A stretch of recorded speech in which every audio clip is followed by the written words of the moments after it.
Halo semuanya. Baiklah, kali ini saya akan melakukan praktikum IPA dengan judul pembiasan cahaya. Pembiasan cahaya adalah peristiwa perubahan arah rambat cahaya saat cahaya melewati batas dua medium yang berbeda kerapatannya. Contohnya, dari udara ke air atau dari air ke kaca. Tujuan praktikum kali ini yang pertama untuk mengamati peristiwa pembiasan cahaya ketika cahaya melewati balok kaca dan untuk mengetahui bagaimana arah sinar datang dan sinar bias yang dihasilkan oleh cahaya tersebut. Yang kedua, untuk menyelidiki sifat bayangan yang dibentuk oleh lensa cembung terhadap objek nyata yaitu lilin.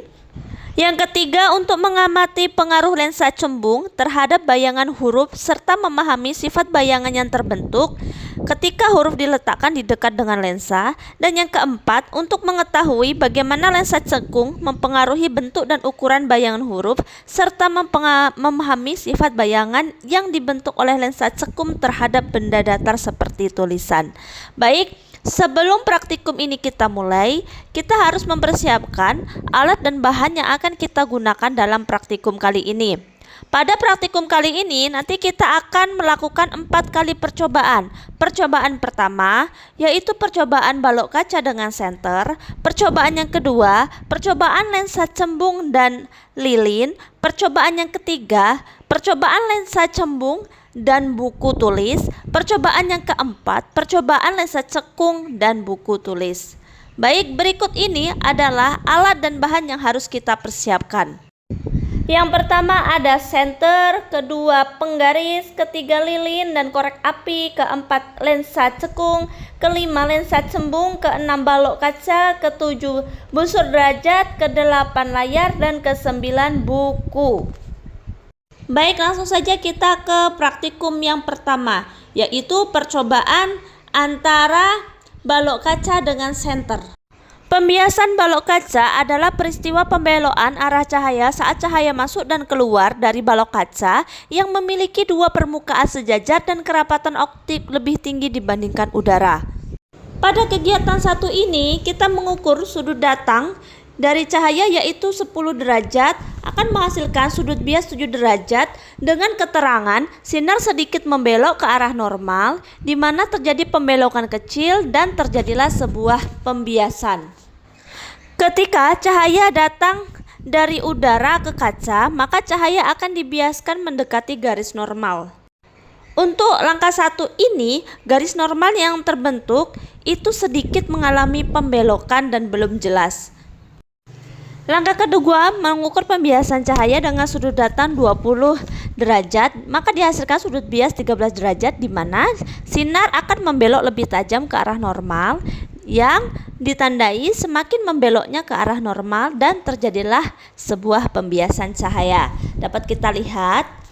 Yang ketiga, dilakukan pembiasan dengan sudut datang 30 derajat, maka akan dihasilkan sudut bias 19 derajat di mana sinar akan jelas membelok ke arah normal yang akan menandakan terjadinya pembelokan sedang dan terjadinya sebuah pembiasan. Dapat kita lihat pada video mulai tampak jelas bahwasanya terdapat sinar bias yang sedang semakin membelok. Saat sinar keluar dari kaca, maka cahaya akan berpindah ke medium lebih rapat ke medium yang kurang rapat, maka akan dibiaskan menjauhi garis normal.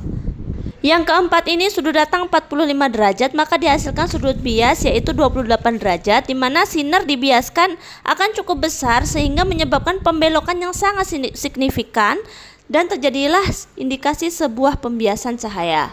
Dapat dilihat pada video mulai tampak jelas bahwasanya terjadinya pembelokan karena adanya pembiasan cahaya tersebut.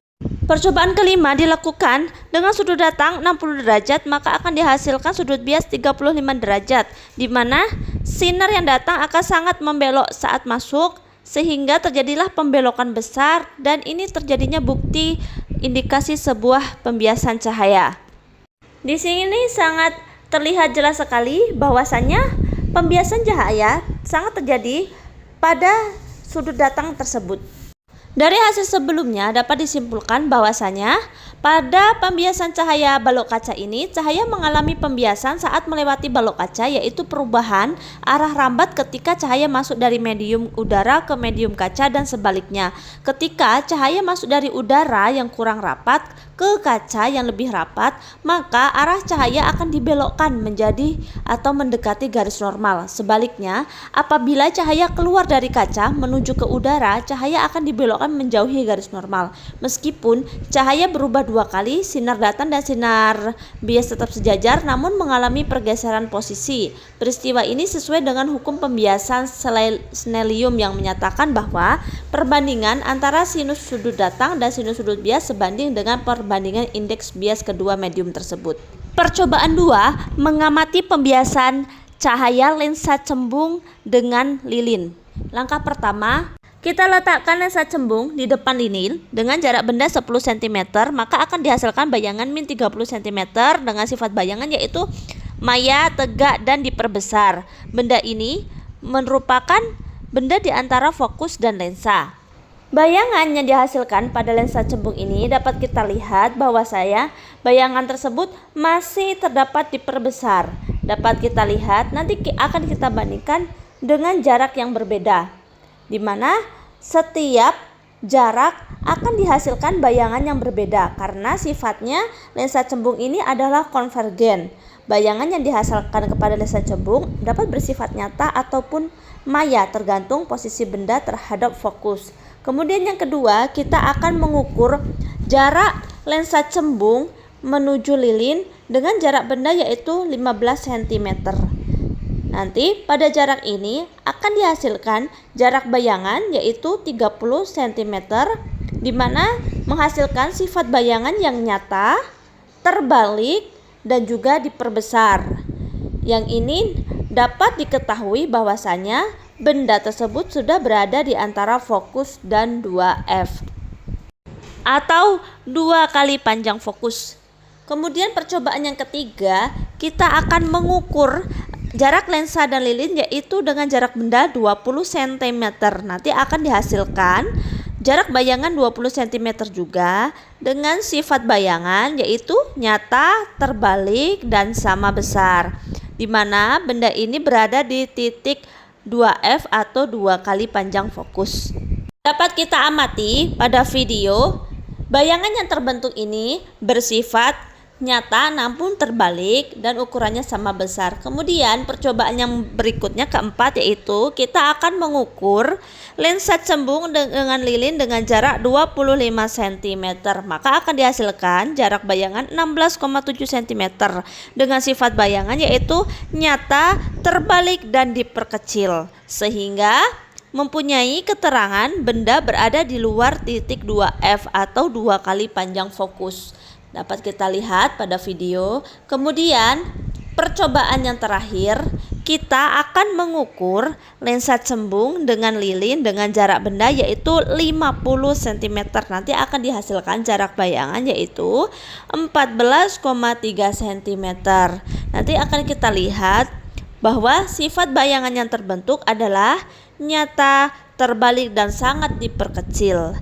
Benda yang dihasilkan yaitu benda yang sangat jauh dari lensa. Dapat kita lihat pada video bahwasanya bayangan yang terbentuk itu sangat kecil, berbeda dengan bayangan-bayangan sebelumnya yang lumayan besar. Ini sifatnya nyata tapi hasilnya sangat diperkecil. Ini menandakan lensa cembung yang dihasilkan tersebut tergantung dengan jarak benda, maka akan dihasilkan bayangan yang bersifat nyata ataupun bersifat maya, di mana tanda negatif pada jarak bayangan hasilnya minus itu menunjukkan bahwa bayangan tersebut maya terbentuk di sisi benda, sedangkan jarak bayangan yang hasilnya positif maka akan membentuk sifat bayangan yang nyata. Dari praktikum lensa dengan lilin, maka dapat disimpulkan bahwa pembiasan cahaya pada keadaan ini ialah membentuk cahaya dengan sifat yang berbeda-beda tergantung pada jarak lilin terhadap lensa. Jika lilin diletakkan jauh dari lensa, maka bayangan yang terbentuk adalah nyata, terbalik, dan diperkecil. Jika lilin berada di tepat 2 kali panjang fokus, bayangan yang dihasilkan adalah nyata, terbalik, dan sama besar. Sedangkan ketika lilin diletakkan di antara 2 fokus dan titik fokus, maka bayangan yang menjadi nyata, terbalik, dan diperbesar. Dan terakhir, jika lilin diletakkan di dekat sekali dengan lensa atau berada di antara lensa dan titik fokus, maka bayangan terbentuk adalah maya, tegak, dan diperbesar. Hal tersebut akan menunjukkan bahwa lensa cembung mampu menghasilkan bayangan yang nyata maupun yang maya tergantung dengan posisi objek terhadap titik fokus dan 2 kali titik fokus. Percobaan yang ketiga yaitu pembiasan cahaya pada lensa cembung dengan tulisan buku. Ketika jarak lensa mendekati titik fokus, maka bayangan huruf itu akan tampak besar dan kabur. Lalu, lama-kelamaan ketika kita semakin menjauhkan dengan titik fokus, maka tulisan atau huruf akan menghilang. Dan sifat bayangan pada lensa ini yang terbentuk adalah bayangan maya, terbalik, lebih besar, dan kabur saat mendekati titik fokus. Huruf akan tampak menjadi lebih besar ketika jarak lensa dengan buku tidak terlalu jauh atau sekitar paling jauh 10 cm. Kemudian apabila lensa kita tarik jauh ke atas lagi atau menjauhi buku, maka tulisan akan semakin kabur dan hilang. Lensa cembung ini dapat membentuk bayangan nyata maupun maya tergantung dengan jarak benda itu sendiri. Dan dapat kita lihat pada video di mana lensa cembung dapat mempengaruhi ukuran tulisan yang tampak atau huruf yang tampak. Ketika lensa cembung ini kita dekatkan dengan tulisan atau huruf, maka huruf yang menempel pada si lensa akan mengalami perubahan, yaitu bertambah besar. Namun hal tersebut tidak terjadi selamanya ketika lensa kita jauhkan menuju ke atas. Tampak sekali ketika lensa kita jauhkan, tulisan sama sekali tidak tampak. Namun ketika lensa cembung kita dekatkan, maka tulisan akan tampak lebih besar. Kemudian percobaan 4, kita akan mengamati pembiasan cahaya dari lensa cekung dengan tulisan buku, di mana lensa cekung yang didekatkan dengan tulisan buku maka akan membentuk bayangan huruf tetap terlihat kecil dan tegak. Tetapi semakin kita jauhkan lensa cekung dengan tulisan atau buku, maka akan semakin menjauh, tetap sama arah. Kemudian bayangan yang terbentuk pada lensa cekung ini ialah bayangan maya, tegak, diperkecil, dan tidak dapat ditangkap oleh layar. Lensa cekung ini akan selalu membentuk bayangan yang maya, tegak, dan diperkecil. Jika kita perhatikan, ketika lensa cembung didekatkan maupun dijauhkan, maka huruf akan tetap terlihat, tetapi ukurannya akan semakin lebih kecil. Ketika kita mendekatkan lensa cembung, maka ukuran huruf akan semakin besar, tetapi tidak sepenuhnya kelihatan. Namun, ketika kita menjauhkan lensa cekung terhadap tulisan akan semakin kecil, tetapi seluruh buku tampak terlihat. Berbeda dengan lensa cembung sebelumnya, lensa cembung hanya dapat menangkap beberapa tulisan saja, sedangkan lensa cekung dapat kita lihat hampir seluruh kata dapat tertangkap oleh lensa cekung, sehingga bayangan dan kata-kata yang muncul akan tetap ada. Namun huruf yang dihasilkan pada lensa cekung ini cenderung kecil tetapi tetap tegak. Semakin kita jauhkan, maka akan semakin kecil ukuran hurufnya, tetapi akan tampak seluruhnya.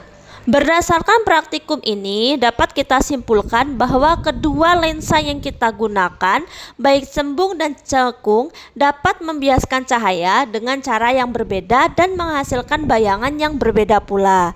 Pada lensa cembung akan membentuk bayangan yang maya, tegak, dan diperbesar saat tulisan diletakkan di dekat dengan lensa, antara lensa dan titik fokus, sehingga tulisan itu akan terlihat lebih besar dan jelas, seperti halnya kaca pembesar atau lup. Tetapi sebaliknya, lensa cekung akan membentuk bayangan yang maya, tegak, dan diperkecil sehingga tulisan tampak lebih kecil dari aslinya. Perbedaan ini menunjukkan bahwa pembiasan cahaya oleh lensa sangat bergantung pada bentuk lensa dan posisi benda terhadap lensa. Hal ini membuktikan bahwa lensa mempengaruhi arah rambat cahaya melalui pembiasan dan dapat dimanfaatkan untuk memperbesar atau memperkecil tampilan benda. Demikianlah praktikum saya. Terima kasih.